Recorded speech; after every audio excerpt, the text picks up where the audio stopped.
Hello, everyone. I'm Sean Hawes, one of the co-principal investigators for the STEM Guitar Grant, and we are presenting today a look back at 10 years of the STEM Guitar Project. Hi, folks. My name is Dr. Debbie French, and I'm also a co-PI on the project. So we're going to talk about some emergent themes that have come about from the 10-year retrospective survey that was open to all STEM Guitar alumni. And we have some really interesting data to share, including student successes, learner engagement, faculty outcomes, professional development lessons learned, and key takeaways from the past 10 years of the STEM Guitar Project. So we'll include some survey data as well as focus group themes that we have just held this past month, including student and faculty's motivation, hard and soft skill development, short and long-term impacts, student career and academic impacts, and increases in student participation and enrollment. So we are delighted to share these outcomes with you today. All right, so about the 10-year retrospective study. So we've got a pretty good national representation. We had a 24% response rate, which we were extremely pleased about because this was deployed as the pandemic was just getting started. So we have 33 US states represented, a wide range of subjects, and we're pleased to have instructors from first grade through postgraduate with us as well. In addition, we've collected some focus group data with 47 faculty participants that participated in one of 3 90-minute focus groups. So as you can see, and as Debbie mentioned, we have a wide range here, including the map in the lower right-hand corner, where you can see the STEM Guitar Project actually has faculty from 48 states, but here we have several states, as Debbie mentioned, 33 states represented just in the data here. Additionally, we have a wide range of areas of instruction. So you can see here across the STEM areas with technology and engineering being about 50% collectively, and then science and math, and importantly, other. Actually, we've done some previous research showing that one of the key strengths of the STEM Guitar Project is the dynamic nature that art instructors, you name it, history instructors, et cetera, can utilize this curriculum as well.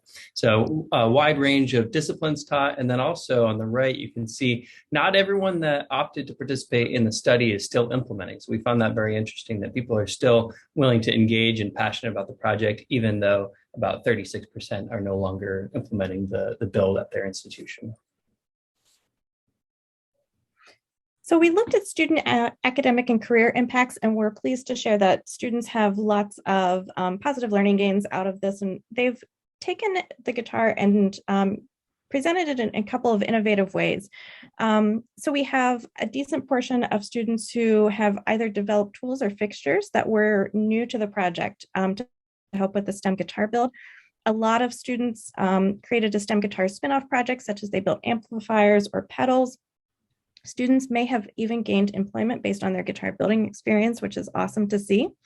Several students took their guitar to an internship or job interview.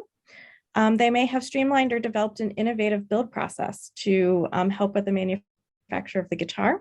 Some students even secured college admissions based on their experience or participated in a research project, among other outcomes.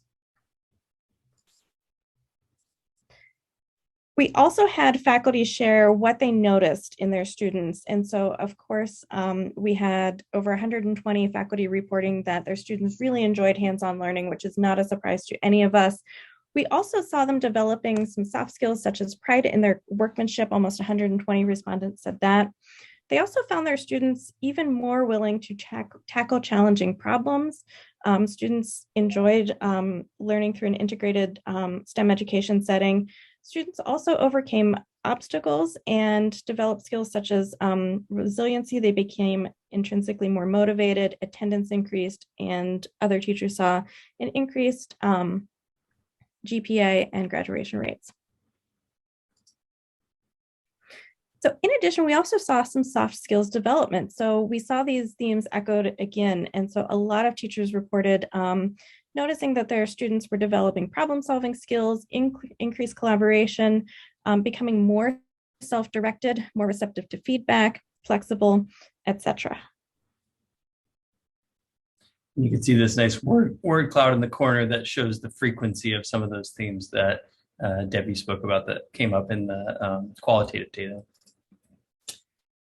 So next I'll talk about the hard skill development. So those soft skills that Debbie alluded to are obviously critical in this 21st century economy that students who are in middle and high school and even undergrad often don't know the type of career that they're going to need to perform in when they're out in the workforce. So in addition to those soft skills we talked about, there was a lot of hard skill development reported by faculty. So in descending order of frequency here, safety and tool usage, that's a huge thing. Knowing that safety and occupational health and safety is a huge field and growing field, especially here in the United States where a lot of manufacturing is coming back.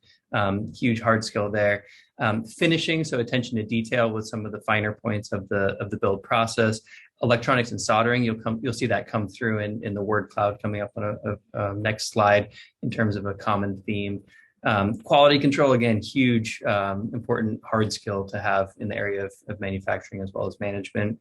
Working with components, measurement, modeling and design, all very important hard skills that really dovetail into the soft skills that Debbie described. And then into the kind of lower frequencies here, but still, upwards of 20 faculty reporting, mechanical preparation, including separation and joining, numeracy, reading technical drawings, CNC code creation, et cetera. So many more that were less frequent, but these were the most frequent hard skills. Next slide here, you'll see a lot of those here in terms of the actual number and the percentage of faculty reporting those. So in the upper percentiles, you see that quality control and working with components. And then here on the right, another one of these nice word clouds. So the larger the lettering, the more frequent it showed up in the data that we analyzed that faculty reported. You can see electronics and soldering is huge, finishing, measurement, working with components, et cetera. All right, and lastly here, before I turn it back to Debbie, overall instructors reported, and these are some themes that emerged, that students really enjoyed the hands-on learning. That was especially evident in the focus groups that here in 2022, students often don't have hands-on experiences in their, both in their curriculum as well as at home. So students really took pride and enjoyment in this, which takes me to the next one, that students took pride in their work. They were willing to tackle challenging problems, and we found that a theme emerged that helped them build confidence, especially students who didn't have a lot of academic confidence previously. Students enjoyed learning about STEM largely as a result of having a motivating factor of building a guitar. So the guitar was really the hook, but that attention was sustained and got into more scientific and other STEM-based principles that came through that process. And which leads to that last point there, students became more intrinsically motivated. So I would argue that the extrinsic motivation of building a guitar became an intrinsic motivation of quality and attention to detail and problem solving. And I'll turn it back to Dr. French. All right, thank you, Dr. Haas. So we also surveyed teachers about what they noticed in terms of their engagement of their students. So we're pleased to report that teachers noticed their students were either maintaining or increasing students' interest in their courses. So we have some exemplary quotes that we pulled from the survey. So one teacher responded, "Students amazed themselves with the abilities they did not realize they had." One comment that I will always remember was a student saying, "Why didn't we do this at the beginning of the year? I would have been way more into this class." Side note, she's now a science teacher, which is fantastic. Another teacher responded by saying, "Many kids told me they're signing up for my STEM class next year because they're building guitars." And finally, "I have never experienced the level of interest and excitement in any of my courses before. I can honestly say that the guitar courses have changed some students' lives." We also surveyed faculty and asked them about different outcomes. A majority of faculty said that our program exemplified modeling problem-based learning or project-based learning, that it was professionally rewarding, that we exemplified integrated STEM education. Teachers were encouraged to try to learn new skills. We reinvigorated classes and possibly even programs at different schools. It also confirmed teachers' values. It also allowed teachers an opportunity to look at learning from a student's perspective. And so we pulled a couple of exemplar quotes from teachers. "The STEM guitar program allowed me to change the trajectory of my program. A program that could have been eliminated is now thriving. Another teacher responded by saying it was very focused, practical, and usable. I felt prepared and ready to go. Excellent teaching practices such as show rather than tell were modeled and explained. And another participant said, I learned so much. I was able to teach the curriculum to a number of students when I returned to Alaska. I really have enjoyed it, adding this skill to my abilities. We were also pleased that the overwhelming majority of faculty participants at 91% were extremely satisfied with the program. And so we realized we can't please everybody, but in this day and age, I don't think we see this level of agreement over much. So this is wonderful. Faculty had very positive things to say about the PD experience. So what were some lessons learned? Is it effective? And so we can definitely conclude from a variety of data sources that the STEM guitar professional development was effective at showing how to engage learners, how to implement project-based learning, and how to incorporate interdisciplinary connections, as well as showcasing those student-centered teaching strategies, which is fantastic. And to build on those lessons learned, our summary thus far, this is kind of a preliminary reporting of what we've learned. We still have some analysis to do, particularly in the focus groups, since those are ongoing, or actually we just concluded those this week. But in summary here with our preliminary data, we found that faculty respondents were overwhelmingly satisfied with their STEM guitar experience. And in fact, if you add that other medium-sized chunk of the pie that Debbie just showed a few minutes ago, I think it was 99% were either somewhat or extremely satisfied. So overwhelmingly satisfied from the faculty side. The STEM guitar curriculum resulted in both hard skill as well as soft skill development for students, as exemplified earlier in the presentation.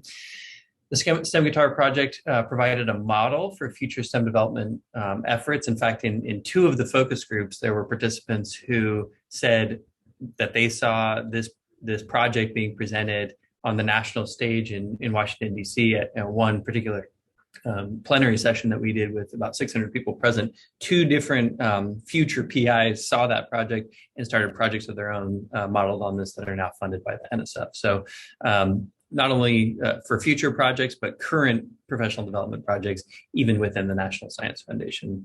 And as I alluded to, more insights are coming once we get the focus group data analyzed and align that back to the quantitative and qualitative data from the survey. And I'll turn it back to Dr. French to wrap us up. Thank you, Dr. Haas. So we would just like to thank all of our colleagues and all of the faculty who have participated and made this an amazing 12 years. We have thoroughly enjoyed working with all of you and getting to see and travel around the country doing what we love. However, on behalf of, I think, the entire STEM guitar grant team, I think that if we never hear the song Smoke on the Water again, I think that's perfectly fine with all of us. So continue the awesome work that you're doing and rock on.